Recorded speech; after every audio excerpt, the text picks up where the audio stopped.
This is Terias with another Terias Reads. I know it's been quite some time since the last one, and I apologize. I've had personal interests to take care of, but I assure you I will be back for a little while, at least. I'm bringing you a new story, one that isn't based on anything else. So, shall we begin?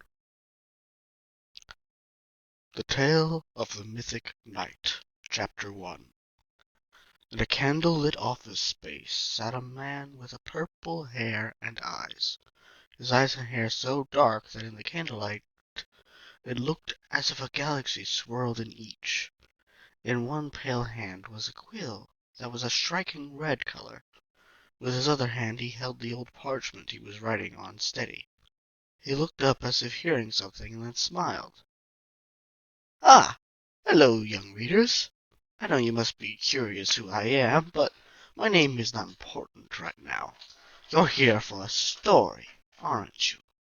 His eyes twinkled more as he smiled jovially and leaned back in the old navy blue leather chair he sat in. "I think I've got a good one for you."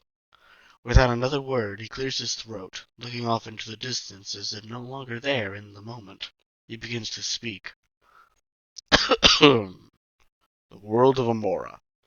While similar to the far-off Earth, there are a few major differences. They have found special crystals that distort reality when given an electrical charge. A single crystal can power a city or a spaceship. The people of Armora have looked to the neighboring planets for years, but now with these crystals we'll have a chance to visit them. By warping the reality around the ship, they can make it to their sister planets within hours. While the ship is being built, the crystal, a large version of these reality-warping crystals called the Heart, is being housed in the utopian city of Realthan. But no utopia is what it seems. On the outskirts of the city, a pair of masked wrongdoers have proclaimed their desire for the crystal. They have amassed a force to help them. Now, the city needs a hero if they want to keep this evil at bay. A young man wakes with a shout. Panting desperately, a sweat ran down his light gray forehead. He wipes it from his brow, taking deep breaths as he sat up in bed, which glowed blue before changing into a chair. It looked to be a bean bag, but didn't fall into a mound on the floor after forming. "Time, computer?" he asked, rubbing his temples. Dark blue hair down to his shoulders, the room was immaculate, pure white save for the window showing yellow sky. He reclined in his chair in a black shirt and sweatpants. "Time is 1 megaclick, Master Froen," a female voice responded. "You are late for class." Froen groaned and stood. The chair glowed and disappeared into the floor. From the wall drawers emerged with clothes. He grabbed a purple and white uniform and got dressed. "Shall I alert your mother that you're unable to make breakfast?" "Yeah, go ahead. Send a message to Mr. Falcon, too. Practice blade, please." A dull blue light covered his arm, and a wrist-mounted device in the purple and white colors of his uniform appeared. "Thank you. See you in 2 megaclicks." He sighed and began running down the stairs, which disappeared behind him as he went. The young man made it to the bottom of the stairs, crossing into a single golden blue house. "Gold today, Mom? Thought that was too extravagant," he said as he passed a tall, gray-skinned woman wearing an expensive, sparkling blue dress. "Oh, your grandfather's visiting while you're in school. You know how he is about traditional colors." "Right. Well, I'll just grab a snack and head out. Love you." Froen grabbed a blue, bar-shaped food and ran outside.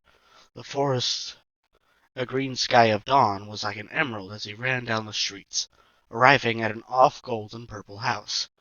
"Teach always says it's electrum, but it just looks like a paler gold to me," Froen commented as he knocked on the door. "I told you knocking isn't necessary," a voice called from behind the door. Frowen opened the door into the purple wood room. Standing there, sorting books, is a tall man with short purple hair. His skin is pale, but not in the same way Frowen is pale. This man's skin is peachy in color, almost pink, but with a bit of cream mixed in. His irises are solid green, a ring of purple on their edge. Wrapped around his body is a purple cloak that reaches down to the floor, the hood pulled around his neck. Good, good, you're here. Come, sit. I'm afraid class is going to be a little short today. Rowan's brow furrowed as he sat down, a chair forming for him as he made the motion. Mr. Faltham spoke again before he could speak his mind. Yes, something is wrong. No, I can't tell you what. Rowan shut his lips and raised a brow at his teacher. No, I'm not a mind reader, you're just predictable. Now, where were we? The man rushed around the room as he spoke, putting books into their places on their shelves. Sparring with training blades? Faltham nodded, a holographic wrist device appearing on his left arm, the same as Frowen's, save for its purple color. Stand, battle stance. Mr. Faltham stood on the balls of his feet, legs bent and arms chest high, ready to block or dodge. Frowen stood up, a single-edged blade popping out of his wrist device as he copied the older man's stance. Mr. Faltham didn't have to wait long as Frowen charged fast at him. Swinging his right arm to strike the robed man, Mr. Faltham dropped his arm, and his purple blade popped out, blocking Frowen's strike. Fast as ever, old man, Frowen teased with a grin as he moved away, and then back in with a downward slash. Terias raising his arm to block while his free hand struck Frowen's stomach. Don't forget that you have two hands, Mr. Faltham said sternly. Frowen threw a punch before jabbing with the blade. The older man caught the punch and twisted Frowen's arm, causing him to twist and fall on his back. Frowen groaned as he lifted his legs, kicking up into the other man's chin as he got back to his feet. Turning on his heels, he manages a punch into Faltham's side before he grabbed Frowen's arm and stabbed into his shoulder. The training blade sent a shock through the younger man, making him cry out as he fell to his knees. Ah! Very good. That's the first time you've hit me, Faltham said between pants of breath. Frowen groaned, standing back up. He took a deep breath as his teacher retracted their wrist blade. I think you've earned this, Mr. Faltham said, throwing a star-shaped crystal over to the young man. This is a Terran crystal. I'm not supposed to have one of these until my title day. In the world of Armora, 18 years after their birth, 6 planetary revolutions from now for Frowen, an Armorian is gifted a title based on their personality meant to show either their potential or show what they have grown out of. I'm a few revolutions early, you've earned it, now I've gotta run. Lock up when you're done, and don't be home late. I don't want another angry cyber voice from your mother. Mr. Faltham chuckles, putting his hood back up and grabbing a bag, putting it over his shoulder before leaving. Frowen sighed as he watched him leave. Retracting the light blue blade, he looked at the star-shaped crystal in his palm. Well, while I'm here, I might as well look up my first device to put this in. Frowen began walking deep into the library, fascinated by what, to him, was a long-dead form of information gathering and collecting. The books and bookshelves were made of actual wood and paper, instead of the hard, light, and liquid metal he was used to. As he wound his way through the maze his teacher called library, he came across an odd door. Unlike the purple of the rest of the building, this door was white, with a blue glow emanating from the cracks in the frame. What the? Did he leave an experiment on? He can be forgetful, but jeez. Well, I better turn it off. He reached out his hand and pushed the door open, the glow dying down as he saw a white disc with a star-shaped hole in it in the center of the room. Floating next to it was a pair of cards.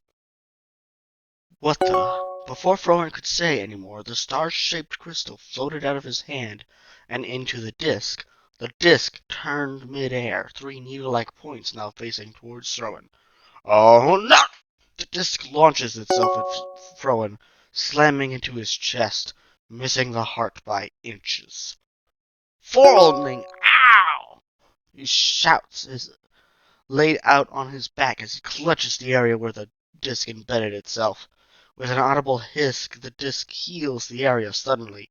Frowen gasps slightly at the feeling of relief, then looks to the 3 cards that were now on the floor in the center of the room. He walked over to them, picking them up slowly.